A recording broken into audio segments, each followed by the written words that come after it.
বৈষম্য বিরোধী ছাত্র যারা আছেন তারা এই রিসেন্ট যে বন্যা হলো, এই বন্যাটার জন্য ভারত কি পানি বা ড্যাম খুলে দিয়েছিল না কি উপচে এসেছে, একটা তদন্ত করার দাবি জানিয়েছিল। সেটা আপনারা করবেন কিনা?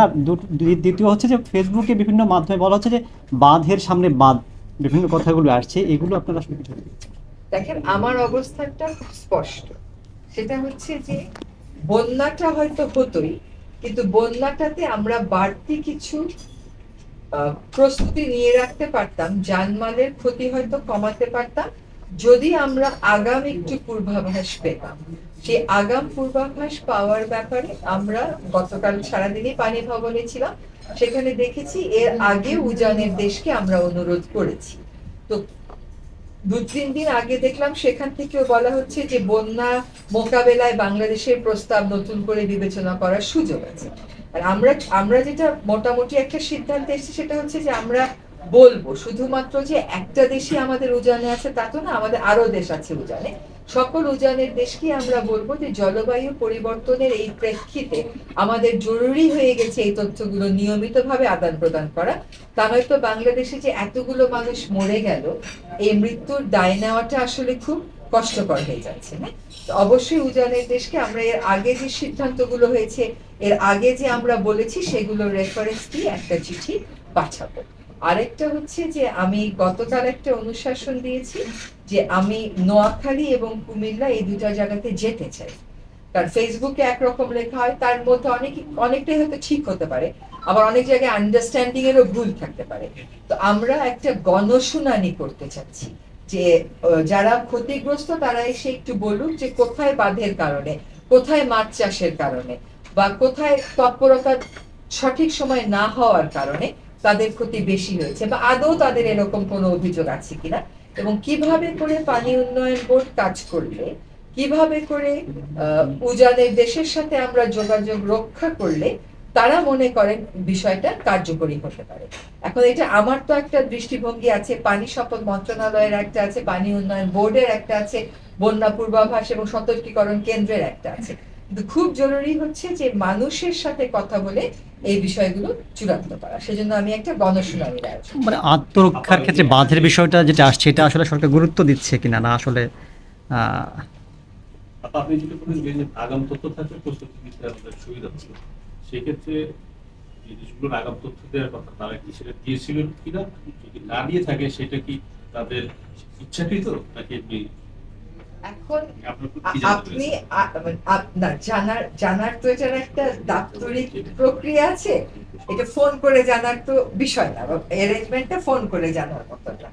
বিষয়টা হচ্ছে যে আমাদের সাথে কিছু দুটো দেশের চুক্তি আছে যে তারা আমাদেরকে কয়টা পয়েন্টে জানাবে। এবার যে বন্যাটা হয়েছে ওইগুলো সেই পয়েন্টের মধ্যে ছিল না। এখন প্রশ্ন হচ্ছে যে সেই পয়েন্টের মধ্যে না থাকলে কি জানানো যেত না? মানে আমরা তো গুড নেইবারলিনেস বলে একটা কথা আছে, তো সেইটা করে আমাদেরকে জানানো যেত কিনা সেটাও আমরা বলবো। একই সাথে আমরা বলবো যে আমরা আসলে এর আগেও যে বেল্টে এবার বন্যা হলো সেই বেল্টের নদীগুলো সংক্রান্ত বৃষ্টিপাত, পানির প্রবাহ এগুলো সংক্রান্ত তথ্য চেয়েছি, কিন্তু আমরা একটা সিদ্ধান্তে আসতে পারিনি। তো আমরা জোর দেবো যে একটা সিদ্ধান্তে আসি যাতে করে এই পয়েন্টেও আমাদেরকে তথ্যগুলো জানানো। আপনারা দুটি দেশের কথা বলছিলেন, দুটি দেশের কি আন্তরিকতার অভাব ছিল? আন্তরিকতার ধরেন আজকে 53 বছর পার হয়ে গেছে, এখনো বৃষ্টিপাত জনিত তথ্য আগাম সতর্কতার জন্য সমঝোতায় আমরা আসতে পারি। এখন সেখানে আন্তরিকতার অভাব নাকি উদ্যোগের অভাব, দুটোই তো আমাদেরকে চিন্তা করে দেখতে হবে। আমরাও যথেষ্ট পরিমাণ স্পষ্টভাবে বারবার এটা বলেছি কিনা, তবে আন্তরিকতা যদি থাকতো তাহলে আসলে 53 বছর হয়ে গেল, তো এগুলো খুব সাধারণ বিষয়। এগুলো যে আমাকে এতটুকুন পানি দাও, আমাকে ন্যূনতম পানি দাও, সেগুলোর দাবি না। এগুলো খুব মানবিক দাবি। ফলে সেখানে ঘাটতি আছে, সেটা উদ্যোগেই হোক আর আন্তরিকতা। আমরা প্রশ্নটা নিরাশেষ করি। আমারটা বাঁধের বিষয়টা আসলে স্পষ্ট এলো না। অনেকেই যে জায়গাগুলোতে বাঁধ দেওয়া হয়েছে আমরা দেখি যে বর্ষার সময় অতিরিক্ত পানি আসে, খরার সময় পানিটা আমরা পাচ্ছি না।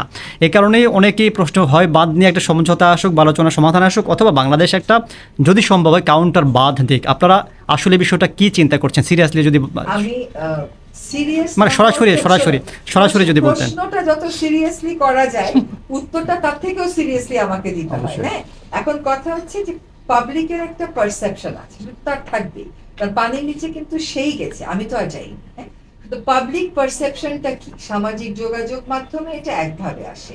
পানি ব্যবস্থাপনায় পাবলিক পারসেপশনটা কি তাই? আন্তঃনদী ব্যবস্থাপনাতে কি বৈজ্ঞানিক পারসেপশনটা তাই? এটা বুঝবার জন্যই আমরা গণশুনানিটা করব। পাবলিক হিয়ারিং এর উদ্দেশ্যটাই হচ্ছে এটা বোঝা, নিজেরাও বোঝা এবং ওদেরকেও যদি আমাদের কিছু বোঝানোর থাকে সেটা বুঝিয়ে বলা। আর উজানের দেশ আর ভাটির দেশের মধ্যে আসলে ভাটির দেশগুলো কিন্তু প্রকৃতিগতভাবেই একটু অসুবিধাজনক অবস্থানে থাকে। সেখানে এক সময় আপনি শুনবেন লোকে বাদ দেওয়ার দাবি করবে, আরেক সময় আপনি শুনবেন লোকে বলবে বাদটা সরিয়ে দাও। হ্যাঁ, তো এখন কোনটা আসলে আমি গ্রহণ করব এটা বুঝতে আমার পানি সম্পদ মন্ত্রণালয়, পানি উন্নয়ন বোর্ড যেমন আমাকে সাহায্য করবে, আমার নীতিগত সিদ্ধান্ত হচ্ছে শুধুমাত্র মন্ত্রণালয় এবং বোর্ড পর্যায়ে কোনো সিদ্ধান্ত আর হবে না, স্থানীয় জনগোষ্ঠীকে শুনেই সিদ্ধান্তে যাব। আর স্থানীয় জনগোষ্ঠীকে না শুনে আপনার প্রশ্নে কনক্লুসিভ উত্তর দেওয়া আমার পক্ষে সম্ভব।